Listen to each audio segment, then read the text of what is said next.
and armor tools. Mojang, when are you adding this to Java Edition? So, after collecting some copper and coal, I could return back to smelt everything, and using the copper ingots, I could craft up full copper armor as well as a shield too. I think I'll just ignore the copper tools for now. I can just get iron ones instead. That is significantly better. On top of all that, I noticed a village next to this area. However, it was no ordinary village. This was an abandoned one. Arguably significantly worse, yes, I know, but I mean, hey, it was a cool find regardless, I guess. Yeah, I don't really know.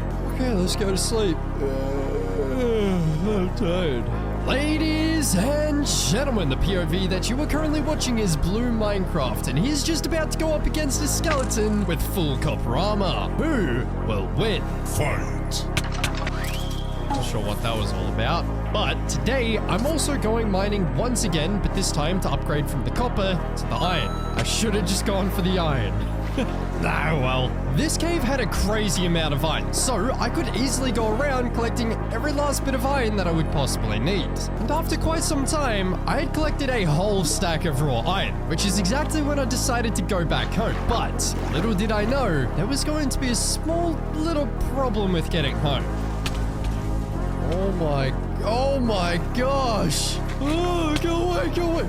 Oh, well, I have to fill this hole in now. Can't just leave an empty creeper hole down here.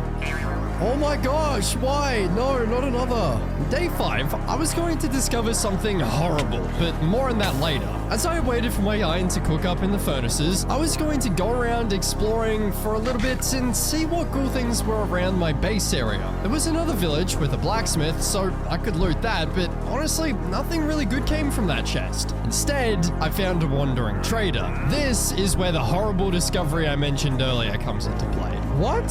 Why does dye look like that? Oh, hell no. What the heck? When did they change the dye textures? Why did they change the dye textures? Too many questions, not enough answers. It was time for me to go back home. Here, I could craft up full iron armor as well as some iron tools and go to bed. I needed lots of wool. I was going to build up my very first base soon, but to do that, I would need lots of wool. So much, in fact, the entirety of day 6 was spent collecting this wool and it was still not enough. But that's all good, because I could still get to work beginning to build up my tent. This was going to be quite a basic build since it is my first base, and all I needed to do was to place down loads of wool. When I would run out, I would simply go running around collecting even more white wool, and then I could go back and finish the tent. There we go. I wonder if I could turn that into a storage room. Alright, let's get a quick day counter up. We're up to day 8, technically day 9 since, you know, we started on day 0.